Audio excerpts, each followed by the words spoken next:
Ito na talaga to mga kalingap. Isa na akong ganap na ama. Hindi pala madali ano. Ito yung nahihirapan ka na pero nakangiti ka pa. At ngayon sa vlog na to ay ibabagi ko sa inyo ang day 1 ng aking journey sa pagiging ama. Unang misyon, regalo. So ayun po mga kalingap, naglabas tayo guys kasi mabili tayo ng pagkain natin. And bibili din po tayo ng gift for Ma'am Emmy. So nagbili po tayo ng bouquet. So nagpa-reserve po tayo ng bouquet kahapon. So ito daw po ang tawag dito ay push gift. So gift po natin sa success na kanyang operation, ng labas ni baby. Kaya deserve po ni Ma'am Emmy. Grabe po yung hirap. Wala pa to, kulang pa to itong mga bibili natin para sa kanya. Kulang pa ito guys kumpara dun sa mga efforts and sakit, stress, pagod, puyat na nadama niya kagabi. So ayun po, tara samahan niyo ako guys.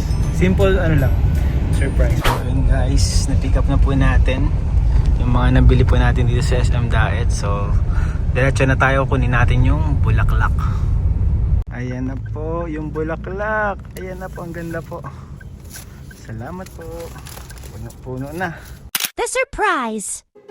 At ayun na nga mga kalingap, pagbalik ko po ng ospital ay hindi natuloy ang surprise. Sapagkat ang akala ko pagbalik ko ay gising na si Ma'am Emmy. Pero grabe talaga ang pinagdaanan ng kanyang katawan at isip. Dahil hanggang ngayon ay hindi niya pa kayang bumangon at magising. Po, sabay po nag-sleep ang mag-ina. Sleeping po sila parehas. Uy, kamukha ng mami. Kamukha po. Hindi pa po alam kung sino ang kamukha guys. Kayo na po ang magsabi. First visitor. Salamat po kala Kuya Nel. Sila yung nagpag-visit sa atin dito. May pasalubong po sila na bagong business po nila, Jonel. Bili na kayo. Balong ka. Ang pagatas bro. Papagdede na. Biro. Hands up, hands up. Ang pagatas pala bro. Oo, pagkakalas yan bro. Malunggay. Grabe, hindi namin expect na pagdating namin, nandiyan na si baby. No? Kaya akala namin nasa operation. Akala niyan. Nanggigil na kami agad eh. Ang cute ni baby. Oo, likod oh. Oh! Ay, si baby. Narinig nila ang unang pag-iyak Unang pag-iyak ni baby. sa camera. Maraming pag-iyak na yun. Unang pag-iyak po sa camera. Lutong ko na ako. Bigyan mo ng burger.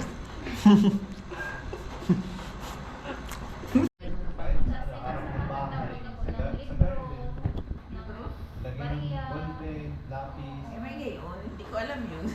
Oo, may iba nasasamahan ng Bible, yung pagbinaw.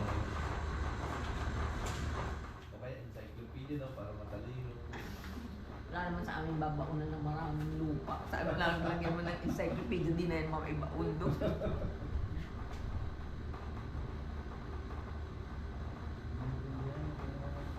Ako kamukha, kasi ikaw. Open mo glory. Huwag ka na magsalita. Pwede nga yun ako. Huwag mo pagsalitain yan. Huwag mo magsalita. Para kang magsalita. Reserve mo sa isang araw yung salita. Ipunin mo. Second visitor.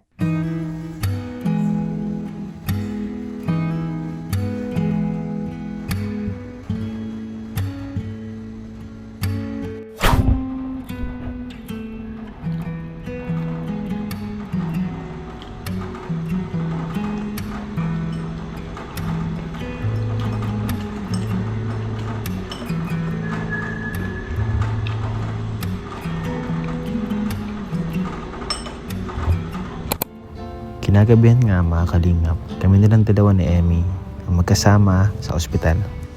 Dito po ay may malay na si Emmy, pero hindi pa po siya pwede magsalita. Dahil every time po na magsasalita si Emmy ay sumusuka siya. Ito daw po ay epekto ng anesthesia. Kaya sa pagkakataong ito, ako ang magbabantay sa kanilang dalawa buong gabi. Kapag ganito pala ay hindi ka makakatulog, kakatingin sa kanilang dalawa. I-check mo lagi kung humihinga pa si baby, kung hindi natatahuban o natatakluban ng damit yung kanyang muka. Si Emily naman, check po natin palagi kung ano ang nararamdaman at kung ano ang kailangan. Talagang sa mga gantong panahon, talagang putol-putol ang tulog mo. Wala talagang maayos na tulog. Kaya naman sa mga ganitong panahon din ay hindi ko nakakalimutan na magdasal. Humingi ng gabay at syempre magpasalamat. Sulit lahat ng pagod at puyat para sa kanila.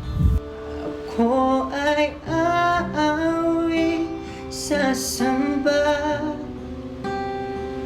sasambahin at pupurihin ka. Purihin ka sa iyong ginawa. Sa buhay kong ito'y mananatili ka.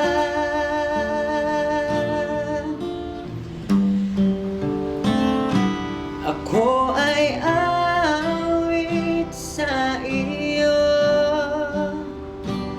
Pasalamatan ka ng buhay. The next morning. Kinaumagahan po ay bumisita ang pamilya ni Emmy. Hindi po matigil ang iyak ni baby kanina. Kaya naman kahit wala pa lakas si Emmy, hindi pa talaga siya gumigising ng tuluyan, ay pinadede niya na agad ito. Bumisita rin po si Mama. Sobrang excited po makita ni Mama kanyang apo. Dito po kamuntik na akong pangaralan, kaso po tinutukan ko siya ng camera. Dito naman po ay nag-hearing test si baby.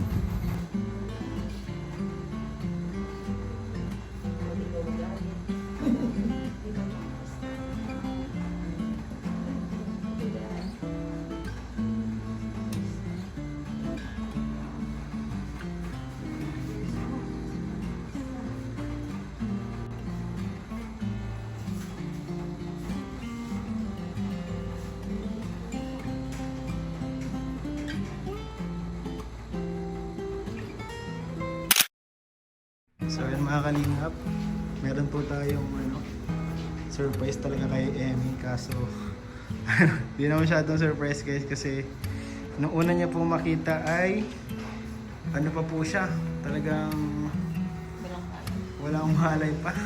May malay pero parang walang malay. And unbox po natin ngayon kung ano yung gift natin kay Emmy. Siyempre meron tayong buko.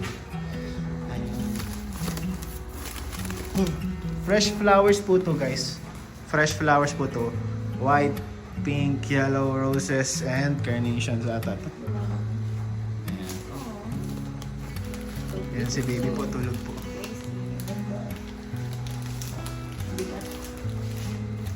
Mga nakalak may flowers. And may gift po tayo kay... Unbox mo na. Walaan mo kung ano to. Walaan mo kung ano to. Maupo ka? Hindi niya pa po kayo, nahirap pa po yan. Ngayon pa lang po siya nakakaupo. 1 hour ago. Pinayagan na siya mag-upo po mga kalingap. Ano, sakit? Wala mo kung ano yan. No, it's not. Pink, color pink. It's sandals. Buksan mo rin. Pink guys. Buksan mo. Wow. First on first.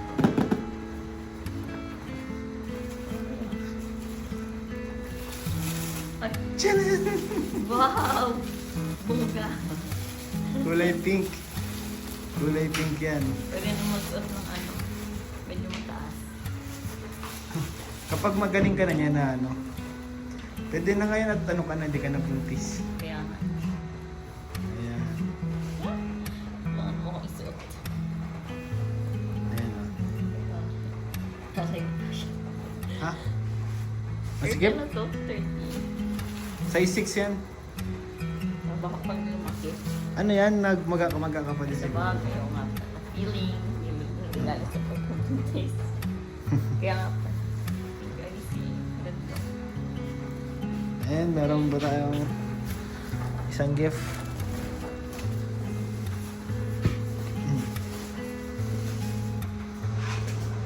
Si baby walang pakialam, tulog lang siya.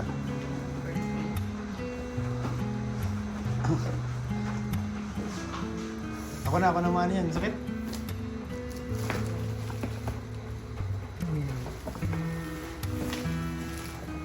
Yan. Fresh.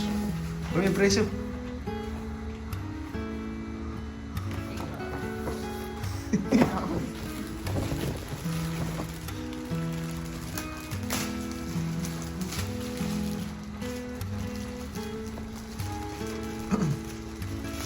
Another stock sa bahay.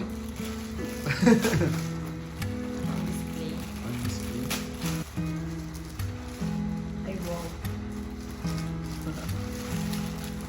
Wow naman. Gusto ah. Ang ano, Vietnam. Charot. Ang Vietnam yan. Yun lang. Ganda. Wow. Pag ano, mapacheck up ko sana si Alam mo nito, dede, lang Thank you po kay Ma'am Ems. Dahil kanyang effort Ah? Kala ko ikaw nag-thank you. sa ano po. So wala pa po yan kumpara sa mga ano po, pinagdaanan niya kahapon. More than 15 hours. Ayun ako nakakita ng may, Labor. may gift pag nakaano. Thank you, Ace. Ayan po. Si baby. Ano yung regalo ko sa'yo? Regalo po sa akin ni Emmy. Walang katapat to. Regalo na to. Thank you. Salamat po sa Cedros International. Pa-fruits, pinapay at gatas po. Salamat po. Happy po ang baby, ang mami at ang daddy. Salamat po ulit sa mga nagbigay ng prutas, Cedros International at kay Kuya Nel po.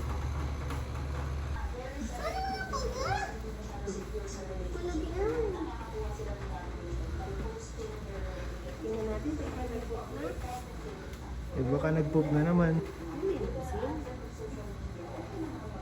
Wala naman. Di, kahit hindi sir, pag medyo gulong na, tingin mo, ano, agad-agad. Iwas mo yung tissue. Pinatabi mo itong cord lang, souvenir. Apo.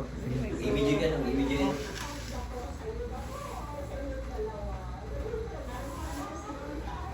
Ano sabihin mo, ha?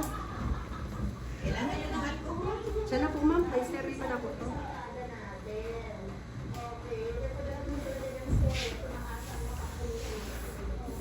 Ayan na ang baby.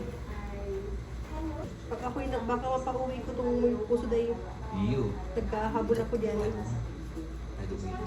Ilagay mo isa naman. Teka na po, makuha ako ng mas maliit ma'am. Kaya si Bong, ano naman accounting. Pinapagawa ko na. Si accounting.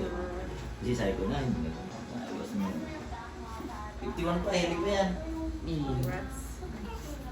Kaya sa boy, video ka.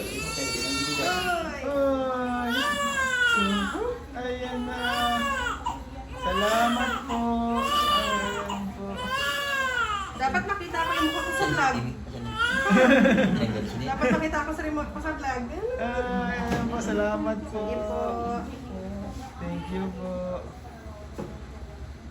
Ayan na Lakas ang ng iyak ko. baby. Buti nga po yun. Iyak na Kabilat-bilat din ako iyak sa ang baby. mga araw Yung, yung mga natabilat-bilat. Ural man ang ural. Doon tanghali, tinapa mo na Ay, yun. kailan siya mapapunta sa Pidya? Sige po. Salamat po. Ayun. Salamat po. Ilang kilo siya ngayon? 3.1. Dapat magbilang ito. Pero sa pag After 3 days in hospital, Pauwi na po kami. Andyan na po ang baby. Andyan na po. Let's go home na. First time ni baby makaka-uwi. Ayun lamang po mga kalingap sa first day ng pagiging tatay. At ang masasabi ko is mapupuyat ka sa mga magiging amo dyan. Mapupuyat, papagod. Pero walang katumpas yung saya. Tuwing makikita mo yung iyong baby. Ayan. Natulog, makita mo lang yung mangiti-ngiti siya, sobrang saya mo na. And ayun, marami pa tayong kailangan matutunan and marami tayong hindi alam kung paano mag-alaga ng baby. So lahat naman yan natututunan, pagdadaanan. So ayun guys, see you next vlog. Bye-bye. Ayun, Umbi. Ay, with Mimi pala.